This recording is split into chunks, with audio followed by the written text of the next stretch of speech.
With that, welcome everyone to Keys to Influencer Marketing and Online Communities. Really grateful to have everyone here today as we talk about the change of influencers and online communities and how you can think about your marketing in this way and what makes the most sense for your dollars today, your dollars tomorrow, and the authenticity of your brand. So, with that, next slide, please. We're going to Yes, talk of course. about why you might be here today. So, some of you might be feeling like you're like really confused with influencers. It's kind of getting muddy. It might be like you're not seeing impact. Some products, I worked on a soup brand and we would send so much of our soup, which is $180 worth of soup, and like maybe get one like share, like a story or something. And so it wasn't really always the return on investment that we really wanted, or sending out affiliates and not always getting the impact that we wanted with influencers. You might not be getting the return on investment, like I mentioned, or you're looking to break through to online communities that really have that influence. Think of those that might be like Heather Anderson has a really great group called the Mamahood. I have Sprinkles Parents.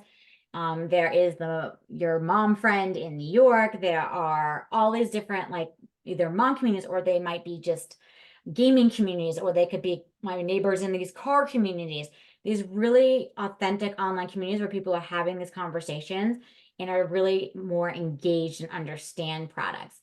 So I'm going to be shifting the conversation. We'll start with influencers, but I want to spend more time on online because, thank you, because I think that is going to be where the future is today. I think it is more honest and more authentic. And I just have seen so many influencer companies like Grain and Acorn and just all these partnerships that I've seen from my clients day to day, not getting the results that they need. And so my goal is to make sure that every brand and every company is using their dollars and are smart and getting the results that they want. So we're going to understand who real influencers are and who they can be. They might not just be like your day-to-day, they could be your day-to-day mom. They started off, as like celebrities or the original influencers, and they were so expensive. And then it became more people who are influencers in your community. So those community leaders, I think, are going to have the biggest impact for you. And so I want everyone here to walk away being 10 steps ahead of your competition, 10 steps ahead of your brands. And so that's why I think I'll focus a little bit about online communities, just so you guys can see and have a bigger impact in your day-to-day marketing. So with that, for those who don't know me, I think most of you do, but I'm actually the founder of Sprinkles Parents. I have a parent community. As I told my manager I was pregnant, and he said that my career is over, and I saw all these women struggling and parents struggling in their career and everything around me, especially during the pandemic.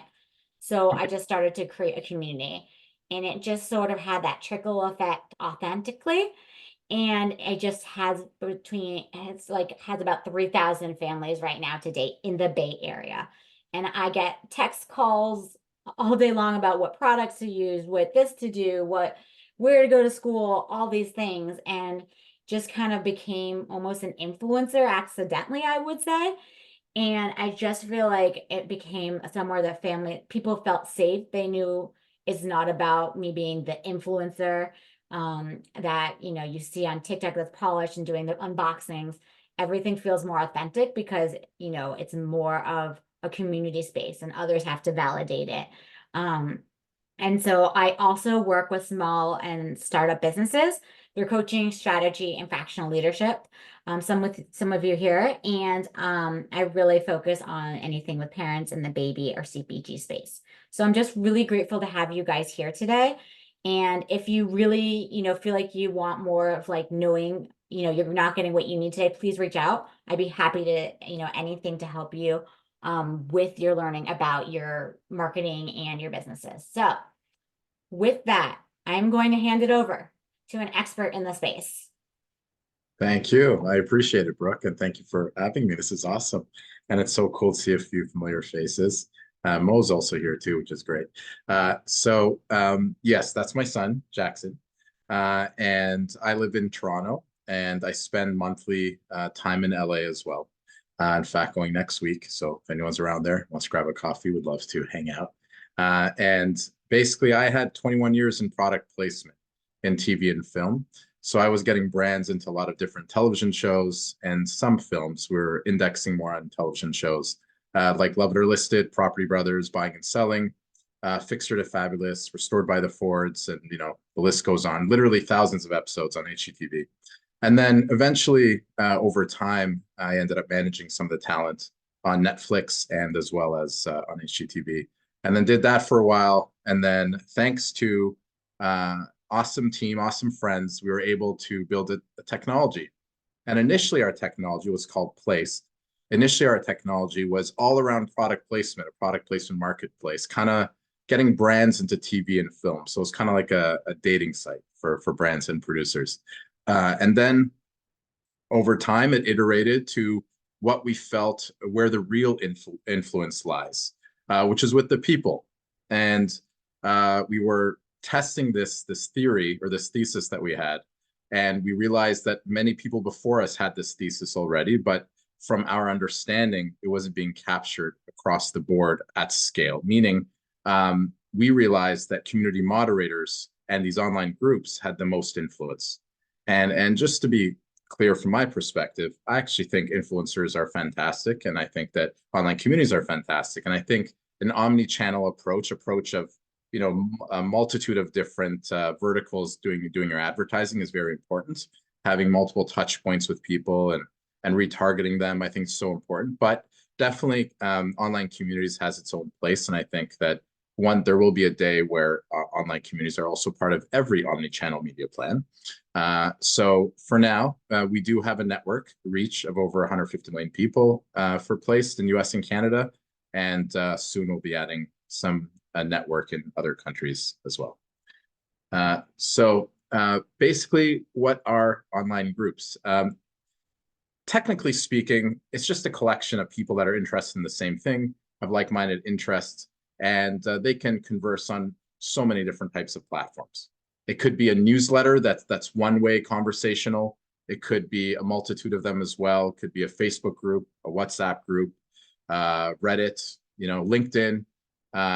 It could be an app that everyone talks through. Ideally, it's multi-way conversation, but it still can be. It could be an influencer on Instagram or TikTok. These are all technically communities.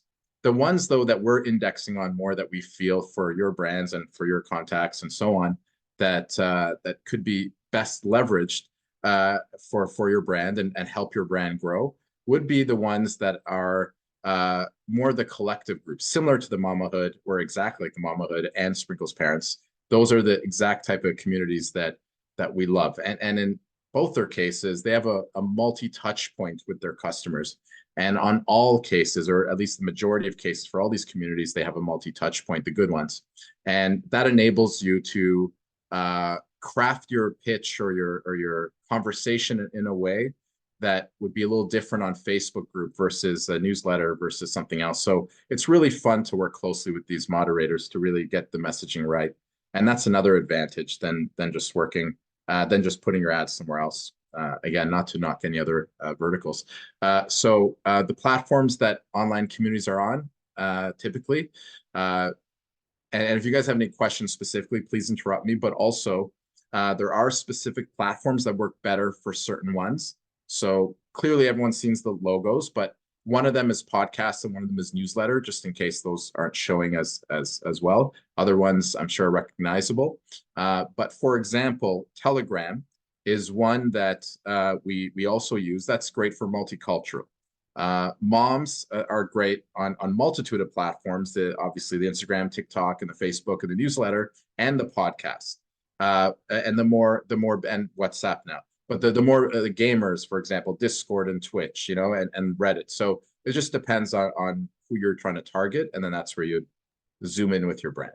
And can I just chime in? Is like, one thing is, so many times brands end up going like one to one, like asking a moderator to post in a Facebook group. Heather, you probably have had that happen to you. Or like they're going like trying to find every influencer all day long, Brooke. All day all day long. long people are trying to post, right, in the Mamahood.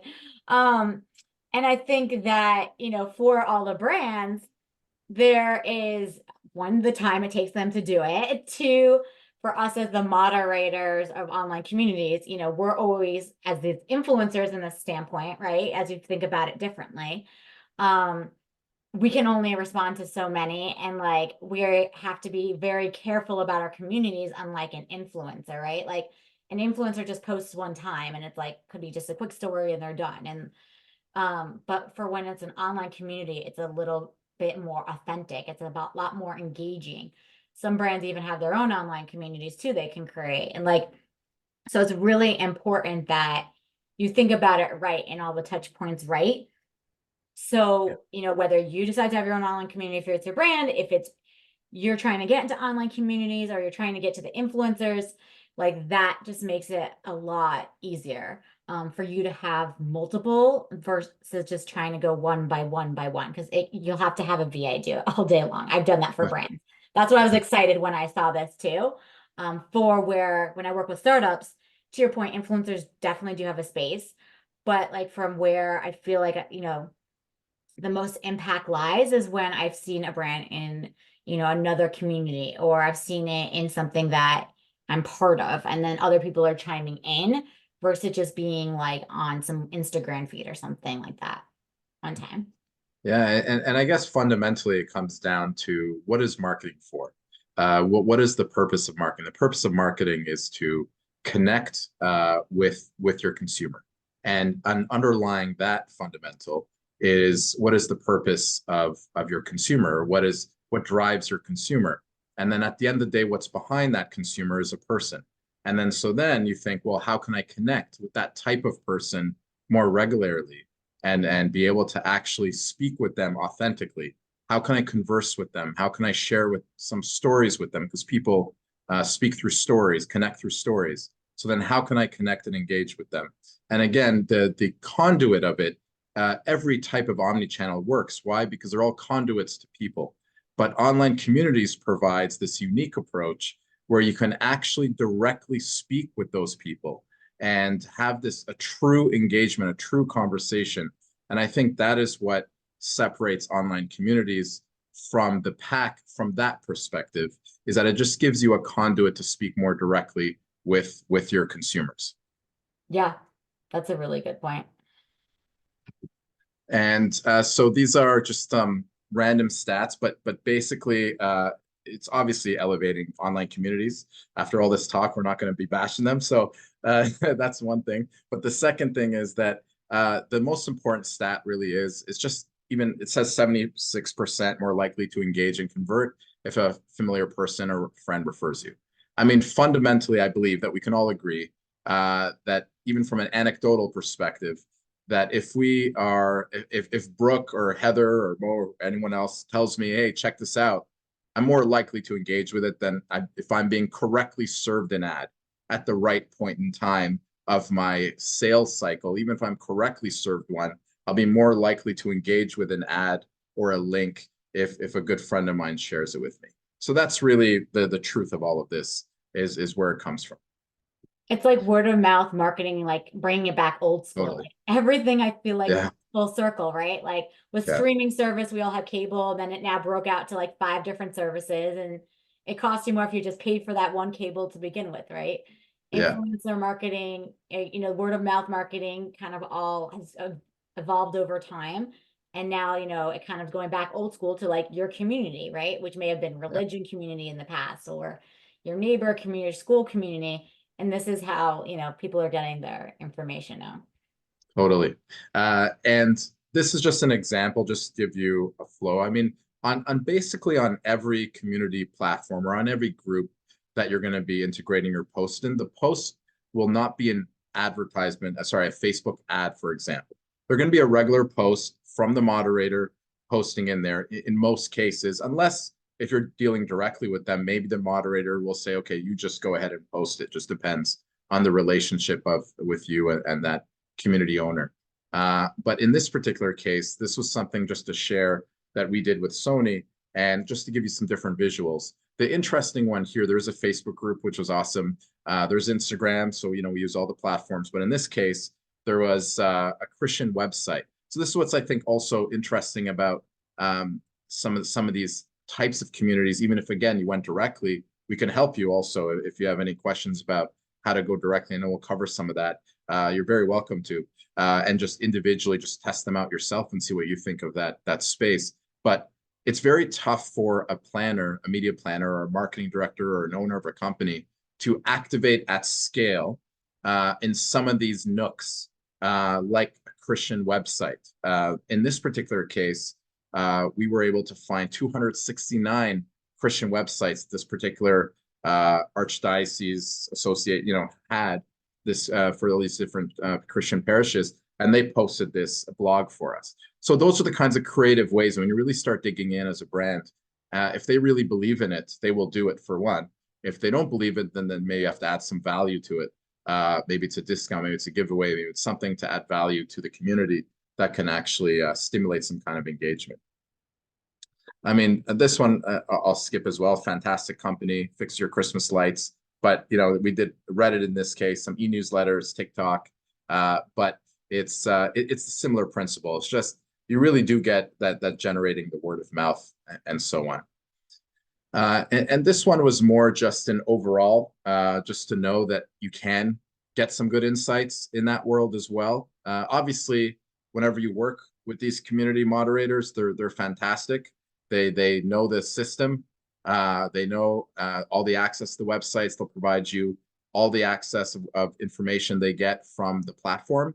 And then on top of that, if you give them a dedicated link, I mean, nowadays, again, even if you don't use any of us, you just go to Bitly, get your own link. Again, not knowing where all the, I guess, the levels and size of brands that are being represented here, the sizes of different companies are being represented here. Just some of them, of course, have their own links, but there's also Bitly as well, which really serves nicely for that to track that. The only thing is that some people don't like Bitly links, and they may think it's a scammy kind of link. So just be careful on that. So just you may need the community moderator to support the post for that case, but ideally it'd be nice if it shows your own domain and you just hide it with Google Analytics or something. You tracked it, but anyway, happy to talk more about that. Another one that I would just say overall is just to leverage AI tools to help you track certain things like sentiment and put all the comments together. And it sounds very convoluted, but there's so many tools that do these things for you now. And I really feel that if you really knew what people were talking about your brand, and maybe they really were talking about quality, for example, then quality is something that you can lean into maybe on your next push. And you can talk more about quality because that's something what people care about. Sorry, Brooke, I think you were going to say no, something. I was just gonna say, I think the point here is more about being able to track what you do. So I think, I appreciate like the Sony and those examples, which are great for some of us who are smaller and starting out. The biggest takeaway is like how to break through in these communities and these places and being sure that you're able to track what you do. You're not just like talking to someone and like pushing it out there, like making sure you have a link. So if someone clicks it, you can, make sure it worked and check it out later. I think is one of the other big things there. I know some people here have like is looking in homeschool communities, right? And I worked on a brand called Toddler back, and we were trying to find homeschoolers too. And like I had to make a list of like 50 different homeschool Facebook groups that we could be part of and go one by one and like I'd make a unique link to see like who was the right, which group was getting the most impact. And all of that kind of, rolling up my sleeve kind of work that I think, it sounds like for you, like you can do this a lot easier, more turnkey. And there are, we're not the Sonys. And so for those who that get scared, I know Sure. I get scared when I see a Sony. Um, there are other easier, like there are options that like Yeah, anyone can do to be totally. impactful in these online communities. I want to just make sure everyone knows and, working to make sure that you're getting the tracking you need to see the results too, I think is the biggest thing to know what works for you. In fact, sometimes the smaller the brand, actually, sometimes the better it also works because, especially now with this big movement of supporting local and supporting smaller businesses, and of course, women-led businesses or BIPOC-led and so on, diverse-led. And those are, so in fact, communities may be the space for you right now more than ever, for that reason alone as well. because of how well people receive it and want to support each other. There really is still humanity in this world. So the reality is that that does exist. So I don't know. I think that everyone could leverage that, but leverage it authentically, obviously, not transactionally. Really try to build a relationship. Yeah, that's the biggest thing that is important is to make things, you don't want to do anything that's transactional, in my opinion, when you're doing any marketing, right? Like people can smell it, tell it, you're gonna get burnt. Like if you may be more likely to get burned, right? Like ironically, I worked on Kingsford charcoal, just quick Yeah. side note, and we worked with a company and they had all the content come back to us where they used the wrong brand of charcoal. We had paid for all this content and it wasn't even our brand. And so that's why I think, going when we went the route of finding more authentic partners, it definitely, or using something was more vetted, you get better results. Yeah. So now we're just going to have a few slides talking about best practices, and then I'll just open up for questions after that. But again, feel free to still interrupt though, if you like. So this one is best practices for ad copy. So I mean, it's all logical things, but sometimes it just takes that extra bit of mindfulness around it just to really dig in. So conversational tone, I mean, that's really just to connect more authentically with people. I mean, again, all these are pretty logical, but they are important to do, and sometimes I think as even in sales emails, sometimes we talk so much about ourselves in those outreach emails that we do to clients, or those outreach cold emails or cold pitches or whatever it is, or we meet someone in a bar or networking event, and we're basically pitching them ourselves. But I find that if you use that same I guess, methodology and actually turn that around instead and really lean in with what is valuable for the other party, or what means something for them, then I think you'll get more value out of it. So that exclusive value, for example, is something that whether it's a discount, early access, there's some ideas, but it could be a giveaway. It could be maybe there's someone is struggling with something in the community, and then you can just, if let's say it was for the homeless, and you had a mattress company and you wanted to, have work with a mom group to send out a bunch of these mattresses over to the homeless, and you guys all go in real life to actually go down and provide those, but then you also post about it. Like, you could do that full immersive experience. But again, things like that, thinking out of the box to try to really leverage what is there. It is the influence. And at the end of the day, business is business. Everyone understands, money goes around. You need to elevate your brand. You need to, also the communities need to make money, make a living. But at the end of the day, they do want to do some good. That's why they built this community to connect. And then storytelling. So again, storytelling, instead of it with a twist, it's more just about giving value. Storytelling with some kind of value to them, not just talking about yourself, like I'm probably doing right now. So there you go. All right. And then over here, we have links and images. So this one's a little bit more, not technical, but a little bit more specific. So contextual linking, deep linking, tracking, and analytics. So I guess the through line of this is whatever you're going to do, just like Brooke said earlier, just track it. So, Google Analytics could be your best friend, depending again at the level of the brand. That could be your best friend, and just make sure that you track it. Whatever you're going to do, follow the flow of how you're going to get these analytics. Yes, the community is going to share some with you, but then what are you going to do about it next? How are you going to track maybe what city they're coming from, or if you have access to, depending on again the size of the brand, maybe you have access to a pixel. That meaning that you can track it if they come back to you in 10 days to your website, it came from that community. If they came to your website that day and then 15 days later they come back, it's again driven from that community. Just understanding where you've spent your money and then knowing how to leverage it for then your next campaign is very important.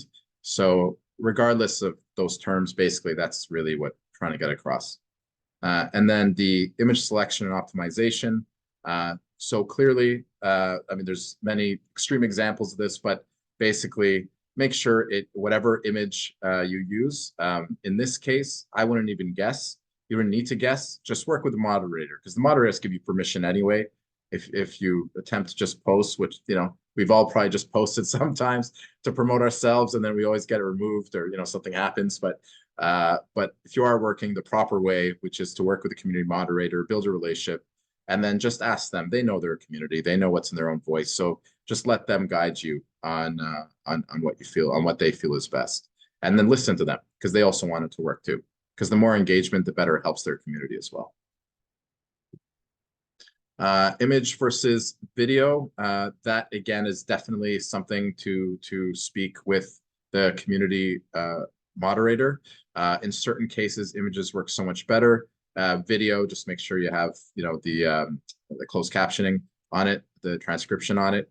And then from an ethical and compliance, there's many other things I'm sure you could think about, but basically this transparency FCC is basically a ruling. Just declare that it's an ad. Just make sure that if you're posting it, you just declare that it is an ad. So at least people know. You could say it in an organic way, this is a partner. Community moderators know about this, so they will say it very organically, but you just have to declare it. Instagram has this rule. Everyone has this rule. It's by the FCC, so everyone has to follow it. And people get upset, especially in communities, Yeah. if you're posting something that is not what they expected, or if they are, they feel like they're getting sold to in their community, because the community is really, I feel like, their safe space.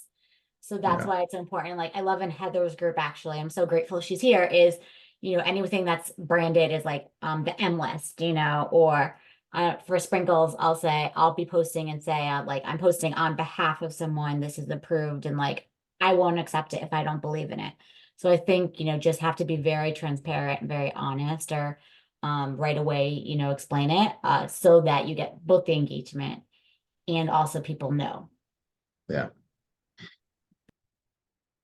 Okay, so KPIs, I think, is probably the best slide just to manage expectations. And when you're going to these communities, the logic for a lot of people is, well, if it's people that in this community, they're all moms, then obviously they're going to buy this because they're moms, and the community owner is pushing it and leveraging that community owner's trust. So naturally, whatever that person says, everyone's going to buy on the first shot. But the reality is, other than unique examples, unique exceptions, sales conversions definitely happen in communities a lot. But they got to trust you first. They got to believe in your product. They got to understand it. And communities like Sprinkles Parents and the Mamahood do a really good job of leveraging their multiple touch points to be able to share the thoughts of this, or the through line of this brand if they accept it, and then really convey why this is a cool product. Or maybe it's a limited drop. Then in that case, you don't have to necessarily build the 8 touch points. If it's a limited time sale or it's a limited time something, that will probably move. But someone that's just trying to, so the advice is really for the first 6 or 7 times you work with a community, try to really drive awareness more, unless there's something very special that you want to try to sell right away. My suggestion is to lean into a little bit more awareness, trust, relationship building, and then go for the sale, because everyone understands and everyone's fine to be sold to, as long as it's coming from a place of decency and authenticity, and a place that they don't feel like, as soon as you come in, that's all you care about. So that's basically how I would position it. But you could also use it for community building, and because that's what it is. Everyone likes to be a part of something, feel connected. And the community moderators are doing a good job out harnessing that power. But there's also that, but then there's also market research. So just these are the trendsetters, these communities. And even for influencers, they're people that follow them, traditional influencers, same with them as well. These are the trendsetters. These are the early adopters. So it's a great way if you're testing a new product or launching something, or just like you're doing A/B testing for 2 different Facebook ads and seeing which one works better. It's the same principle, but in this particular case, now you can test maybe the ad copy of how you say something about, or how you talk about your brand, or how you ask the moderator to see if they can say it like that. And then just start testing different things to see which one engages more, and then take it over to the other, the Facebook ads and the Google ads and Instagram ads, all that stuff later on after that. And then, yeah, then that's it. So if anyone has any questions, we're all ears. Thank you so much. Anyone have any questions? And if someone does, yes. I can't see it. Let's see. Okay. So if no one does, that's fine. Then maybe we can, just so I can also understand who's in the room, if you don't mind, maybe go one by one and just introduce yourselves, just so I can also get an idea and then a feel for it. So maybe let's start with Michael. Hey all. Yeah, Michael Detmer. I am a founder. We have a product called LullaFeed. It uses music to help infants with feeding from the bottle during transitional stages, or if they're not doing well. A lot of kids that are hospitalized or born premature have feeding challenges. So my co-founder and I sort of born the idea out of our work in the neonatal intensive care unit. And we are pre-market, but we're ramping up to go to market. So that's why I'm here to kind of learn like how we can engage in the social world, because I try to stay far away as possible personally from that. So I feel like since I joined Facebook in like 2006, I guess, I have a lot to learn. Yeah. Well, yeah, curiosity is the best tool for an entrepreneur. So I'm curious, with a good segue from the other part we're talking about, market research. So in your particular case, as an early stage startup, obviously validation is the biggest thing. So how are you going to go about trying to get it validated? Yeah, we actually launched a waitlist in October, and we have a website waitlist, but we posted just kind of like an announcement photo on our personal Facebook pages, and it just like boomed in a day. And then, I mean, we didn't have any social accounts or anything, so that within like a couple days, we went from 0 to 200 plus followers, which I know isn't a lot, but for us to have like no presence out in the world and kind of be in stealth mode, and then to say, hey, we made this thing, y'all interested? And it just, people joined the party. So, Well, I guess you're not in stealth mode anymore if you were. But no. It was nice and comfy in that stealth mode, but yeah, we're out in the world. Nice. And how about you, Jessica? Yeah, so I'm a co-founder and CEO of Dailies. Dailies is a personalized education platform designed for families. So my background is actually as an educator. I have 5 kids myself. And so what we really aim to do is provide transparent learning data to families with action steps attached. So it's not like you're getting a big pile of stuff at a conference, getting an action plan that's personalized to your child and your family. What a great idea. What's your biggest challenge right now?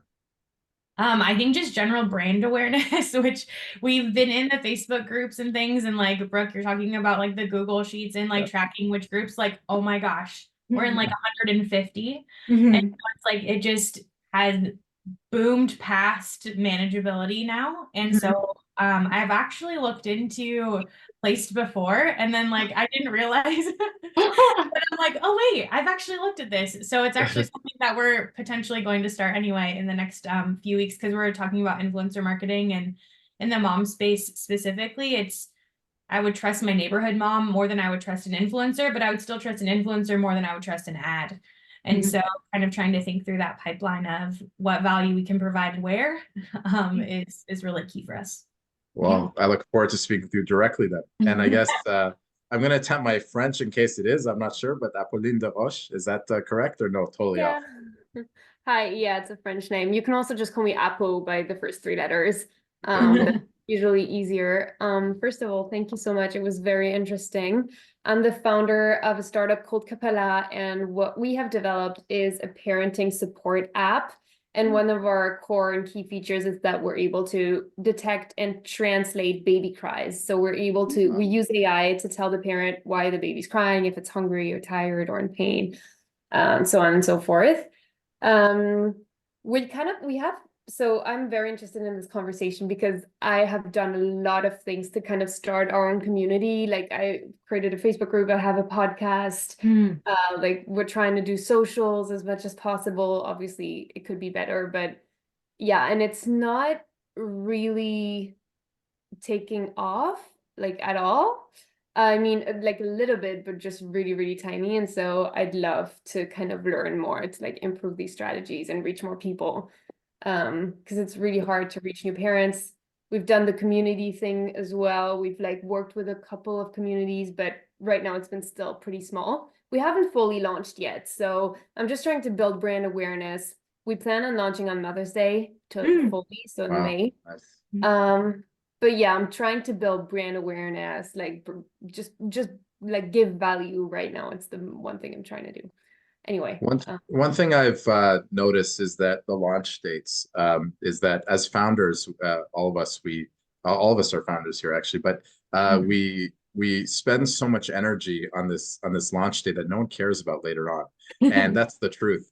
Is that can you remember when Uber launched? You know, because I put so much energy on our launch date, and so we have to launch here. The world's, you know, we have to launch on this date, and then in the end, now I think back, didn't really matter. So what Mother's Day is an awesome launch date, and definitely it's a good PR kind of shtick around it as well. I think leveraging it for that is awesome. But definitely in case there's a lot of pressure around it or something happens, just think about how many launch dates of all the big companies that you use and like, how many launch dates you really know. So really, no, I think don't worry about that. I'm not stressed. If it's not Mother's Day, it's not Mother's Day. It's just That's good. And also, my team and I are trying to like stick to, because we want to get the app out. yeah. And the other thing is, don't forget, as since I work on so many baby brands, and that's kind of my jam. Yeah. It's Mother's Day. It's not baby's day. It's about me as a mother, not about my kid. You know, like I want to be highlighted. Versus it being like, I worked in a brand where we tried to do the mother's thing. It was a baby formula, and some of the moms are like, "Wait, but it's my day. It's not." So that's the one thing about Mother's Day. And the other thing, like I think you said, Michael, like in the baby space, those October babies are like 6 months old now, and so when you're in the baby space too, it's also harder for all of us because we constantly have to fill our bucket. Right. Versus when you're like a nice shaving cream or deodorant or something, like you get them once, or like with, you know, Jessica, it's like a longer term thing. Ours grow up. So I think it's just very important when you're doing your marketing to think about like how you can't be like, oh, I mean, yes, you can celebrate every second, but the babies are going to keep coming. So just something to think about as well, and be happy to chat with you offline too, if you like. Right. Yeah. And Apple also, I think something that you mentioned we can all learn from actually, because there is no secret sauce of building community really. But so I'm curious if you can articulate a couple of the challenges that you had in building a community, and then maybe we can try to give some feedback or just learn from that. I mean, I haven't done it. I mean, okay, so I guess, you know, I'm trying to put content out there that has value. For example, I launched a podcast that was called the Capella Podcast because it's my brand, but I'm not promoting my brand. I'm like interviewing doctors and lactation consultants and sleep consultants. Like I'm trying to like start a lot of conversations that would bring value to an expecting mom or just a new mom or new parent in general.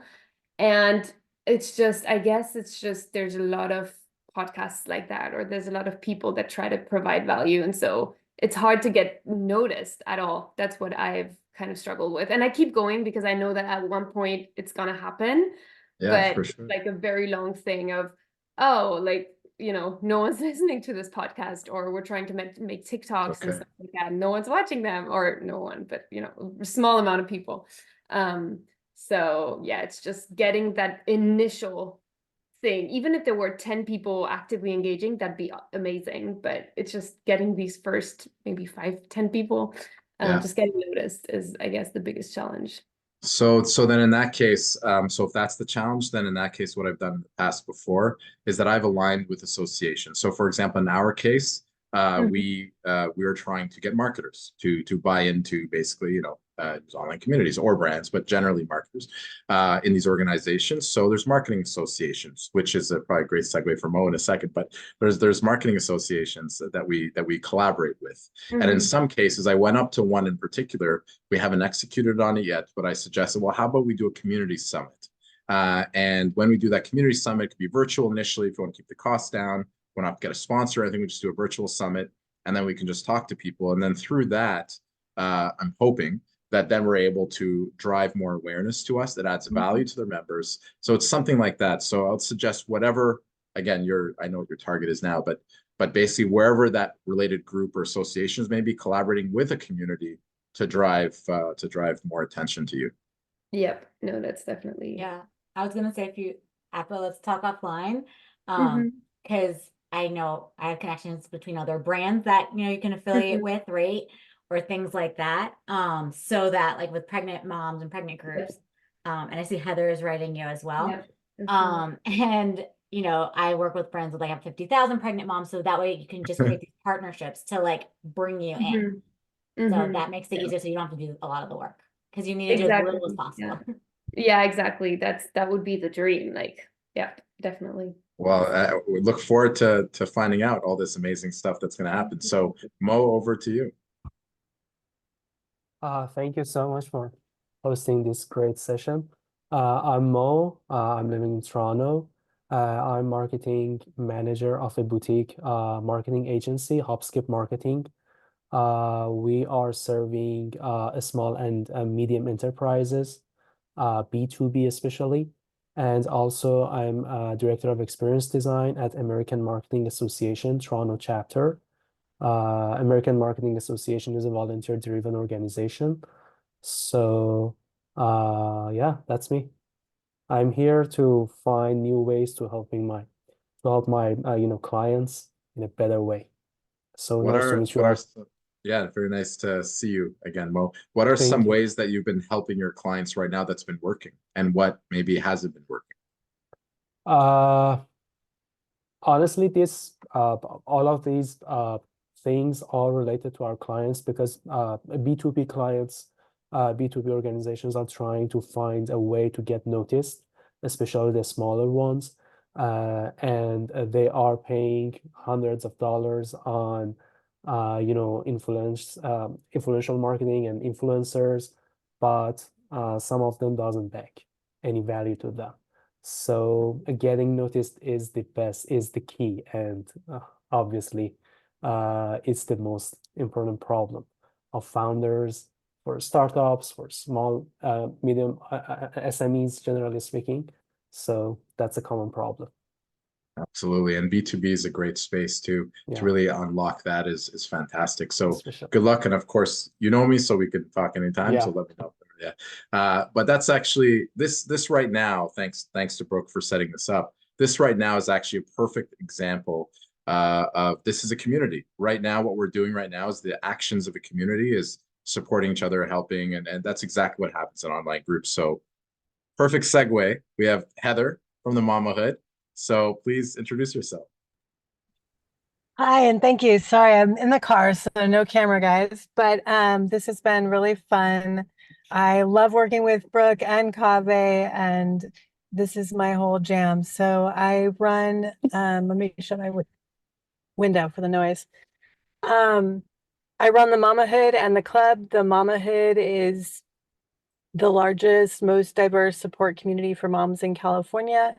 And we are an ecosystem. So we're unique in that we run a full service mom membership with all the bells and whistles that a mom membership would have that's typically paid, but it's sponsored by women founded brands that we market to the group. So the club is that community of women founded brands, and they pay a fee to be part of that incubator, and then they can market freely to our audience. So that's my business model. I also work with men like Kaveh, but men don't get to join the club. And Michael, I work with mom-facing brands, and I just always feel the need to say that mom-facing brands are not just things like what Michael's doing. People always think baby. They think newborn, diaper bags, everything. It's like moms also, buy mansions and cars and travel and fly and, purchase jets. So basically people-facing brands is my specialty. I need And to get together with the moms, Jeez. I know, me too. We've got all levels of mom investment over here. Yeah, but just moms are people too is my slogan, because they don't just buy baby stuff. Yeah, that is true. And yeah, so thank you everyone for introducing themselves, and hopefully we can all work together to elevate each other. And thank you so much, Brooke, for this. Yeah, thank you so much for joining, everyone. Look forward to seeing you guys more.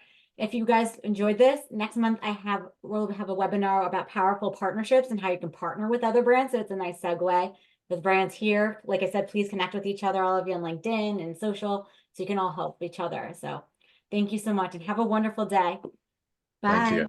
Bye. Thank you. Take care. Bye. Bye. Love it. Thanks, Brooke.